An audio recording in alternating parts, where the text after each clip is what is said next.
ये सब उन्हें पता है। जैसा मैंने कहा था, अपनी इच्छा प्रकट करो कि हमें ये चाहिए, लेकिन बस इतना ही।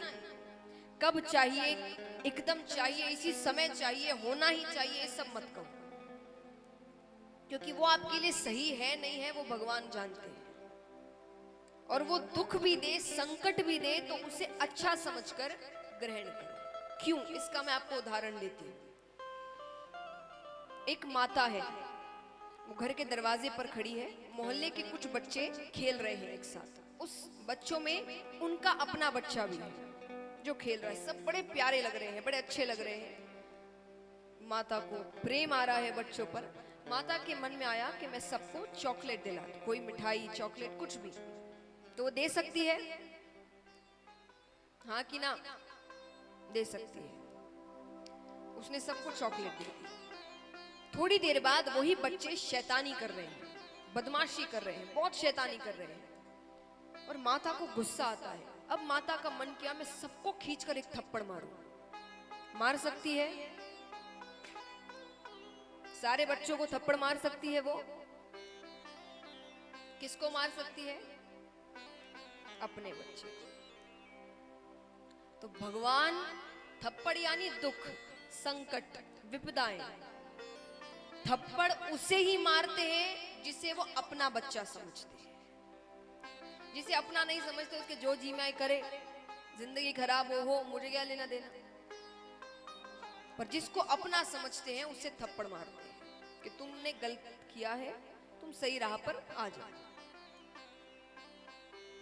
तो अगली बार दुख संकट आए तो क्रोधित होने की बजाय उन्हें धन्यवाद करना कि उन्होंने आपको अपना बच्चा समझा, आपको सही राह दिखाई। तो ये है पांचवा लक्षण, तितिक्षा। इस प्रकार धर्म के 5 लक्षण बताए गए। फिर स्त्रियों के धर्म के बारे में भी बताया गया। स्त्रियों का क्या धर्म है, जो गृहस्थ का पालन करते हैं। क्योंकि विद्या खत्म करने के बाद 2 रास्ते आपके पास आते हैं, या तो वैराग्य या गृहस्थ। तो स्त्रियों के लिए गृहस्थ धर्म के बारे में बताया गया कि आप पतिव्रता धर्म का पालन करें। वैसे आजकल हर व्रत 2-2 हो गए हैं। वैसे यहाँ भी पतिव्रता व्रत और एक पत्नी व्रता व्रत हो गया है। और दूसरा व्रत आजकल ज्यादा चल रहा है। तो पतिव्रता धर्म के बारे में बताया गया। अपने पति का नाम मुख से ना ले, जो असल नाम है वो नाम नहीं लेना चाहिए। कहा गया है इसमें, ऐसा नहीं मानते आजकल, पर अभी भी अगर आप गांव में जाएं तो लोग अपने पति का नाम मुख से नहीं लेते हैं। इसका कारण भी दिया गया है कि इससे पति की आयु कम होती है, तो नहीं लेना चाहिए। एक बार एक महिला अपनी जेठ जी की बेटी चंपा के साथ कथा में आती है। महाराज जी कथा कह रहे थे। अब कथा के बीच में जैसे भजन होते हैं, तो महाराज जी ने भी भजन गाए। जय रघुनंदन कंस निकंदन देवकी नंदन त्वम शरण। अब सब भजन गा रहे हैं सिवाय उस महिला के। क्यों? क्योंकि उनके पति का नाम था देवकी नंदन। अब वो गा नहीं रही।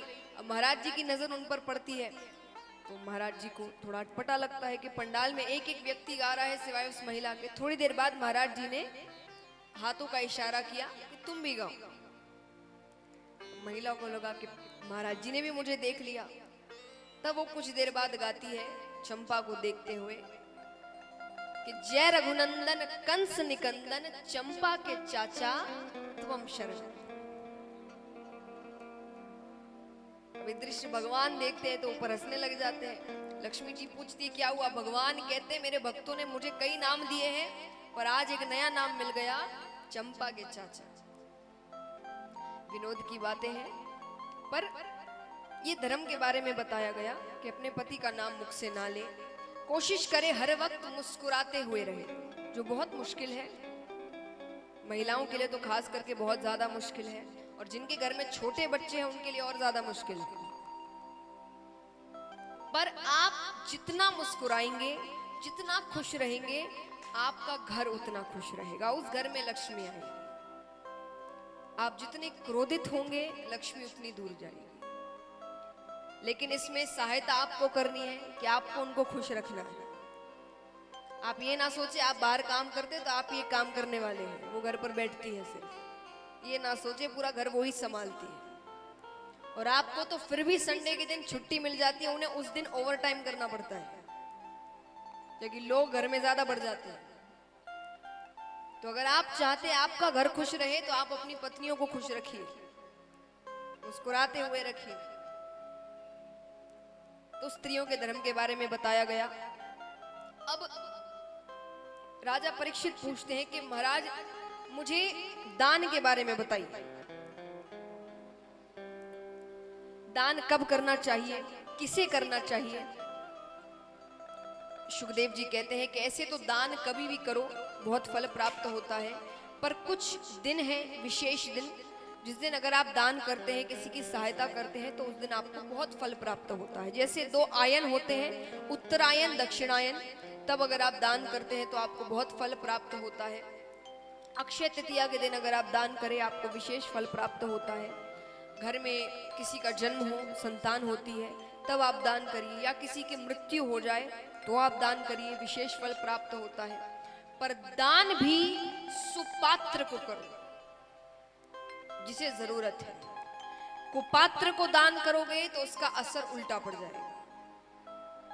अगर आपके दिए हुए धन से या सहायता से वो कोई गलत काम कर रहा है तो उसका असर और उसका पाप आप पर भी चढ़ेगा क्योंकि आपने सहायता करी है। सुखदेव जी उदाहरण देते हैं, एक बार एक राजा, महाराजा महारानी दोनों सो रहे थे कमरे में। मध्य रात्रि में रानी की नींद खुल जाती है तो वो बरामदे की ओर आती है। बरामदे में नीचे देखती है कि एक मछुआरों का परिवार सो रहा है। ठंड का समय था, ठिठुर कर उन्होंने राजा को उठाया और कहा कि मेरी इच्छा है कि मैं इन्हें कुछ कंबल दान कर दूं। राजा ने कहा ये दान के योग्य नहीं है, आप सो जाइए। राजा ने मना कर दिया तो दूसरे दिन रानी ने छिप कर राजा से रात्रि के समय चुपचाप वो उन्हें कुछ कंबल उड़ा कर आ गई। अब ठंड का समय तो चला जाता है। मछुआरों के परिवार ने सोचा अगली ठंड तक इसे कौन संभाल कर रखे, उसे उगड़वा कर उसका जाल बनाया गया और उस जाल से वो रोजाना कितनी मछलियों की हत्या करते हैं। अब यहाँ मछलियों की हत्या हो रही है, पाप चढ़ रहा है राजा पर, क्योंकि धन किसका था, राजा का। राज खजाने से, राजा के खजाने से पैसे लिए थे तो राजा का धन था। पाप राजा पर चढ़ रहा है, पाप चढ़ रहा है तो उसका पराक्रम कम होता जा रहा है।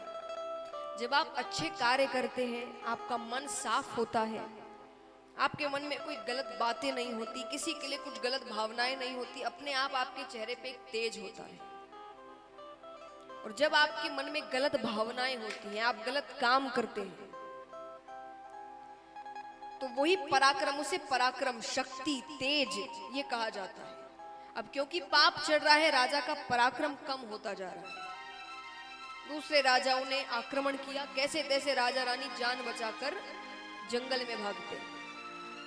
एक संत से मिलते हैं, पूरी बात राजा ने कहा कि मैंने अपने जीवन में एक पाप नहीं किया, एक झूठ तक नहीं बोला, मुझे ऐसा दिन क्यों देखना पड़ा। तब संत बताते हैं कि ऐसे ऐसे उस परिवार ने इतनी मछलियों की हत्या की और धन भी चोरी का था जो आपने सहायता करी। रानी ने चुरा कर लिया था ना, राजा को बताया नहीं था। तो धन भी शुद्ध होना चाहिए, ऐसा नहीं कि धन कहीं और चुराए हुए जगह से आया और उसे दान में लगा दिया। धन भी शुद्ध होना चाहिए, सही कार्यों से वो धन आना चाहिए। इसलिए कहा जाता है कि आपकी जो अच्छी कमाई है उसका 10% आपको दान करना चाहिए। इससे आप अपनी कमाई को शुद्ध करते हैं। और संत कहते हैं कि अगर तुमने अच्छे कार्यों से कुछ कमाया है और तुम उसे कुपात्र को भी देते हो ना तो वो उसे सही कार्यों में लगाता है। अगर तुम्हारी कमाई अच्छी है, जैसे वो 1 रुपया देते हैं, इसे तुम किसी को भी दे दो, नीच से नीच व्यक्ति को दो, ये इसे अच्छे काम में लगाएगा। राजा ने कहा ठीक है। थोड़ी दूर जाते हैं तो देखते एक ब्राह्मण हाथ में 2 मरे हुए कबूतर लेकर जा रहा है, मानो खाने ही ले जा रहा है। राजा ने कहा कि ब्राह्मण होकर ऐसा कार्य कर रहा है, उसे वो 1 रुपया देते हैं। अब छिपकर उसका पीछा कर रहे हैं, देखते हैं कुछ दूर जाकर ब्राह्मण ने उन कबूतरों को फेंका, स्नान कर कर बाजार से कुछ गेहूं लेकर आते हैं। और लाकर अपनी कुटिया में नीचे फेंकते हैं। नीचे डालते ही उनकी पत्नी आती है, 2 बच्चे आते हैं जो उस कच्चे गेहूं को खाने लगते हैं। राजा ने पीछे से आकर कहा कि इतनी क्या जल्दी है, आटा बनाओ, रोटी बनाओ, फिर खाओ। ब्राह्मण ने कहा हम 10 दिन से भूखे हैं, मेरी पत्नी गर्भवती है, मृत्यु ना हो जाए, संतान को कुछ ना हो जाए, इस चक्कर में मैं गलत काम करने जा रहा ताकि कुछ तो पेट में जाए, पर आपके दिए हुए धन से मैं गलत काम करने से बच गया। तो अच्छी कमाई अच्छे कार्यों में ही लगती है। इस प्रकार दान के बारे में, धर्म के बारे में बताया गया। अब राजा परीक्षित कहते हैं कि प्रभु ऐसा कभी हुआ है कि किसी पशु को भगवान ने दर्शन दिए, किसी जानवर को, पशु को भगवान ने दर्शन दिए।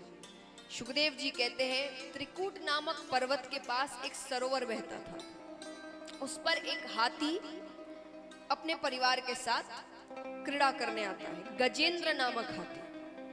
और हाथी भी कैसा, सफेद हाथी जिसकी सुगंध मात्र से शेर डर कर भाग जाए। सिर्फ सुगंध से, सामने आना तो दूर की बात, सुगंध से शेर डर कर भाग जाए। वो अपने परिवार के साथ क्रीड़ा करने आता है। कभी सूंड में पानी भरकर बच्चों की ओर फेंके, बच्चे नाचने लग जाए, कभी पानी भरकर पत्नी की ओर फेंके, पत्नी शर्मा जाए। अब बीच सरोवर में एक ग्राह आता है। ग्राह यानी मगरमच्छ। मगरमच्छ आकर गजेंद्र के पैरों को पकड़ता है। अब पैरों को पकड़ा तो गजेंद्र तो अहंकार में कि मैं इतना शक्तिशाली गजेंद्र, ये छोटा सा ग्राह मेरा क्या बिगाड़ लेगा। ग्राह यानी काल, मृत्यु, गजेंद्र यानी हम। काल सबसे पहले आकर आपके पैरों को ही पकड़ता है।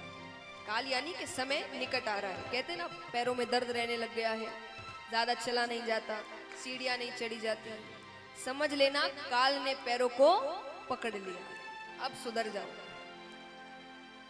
पर हम गजेंद्र जैसे, हम सोचते ये मेरा क्या बिगाड़ लेगा। गजेंद्र भी यही सोचता है कि क्या कर लेगा।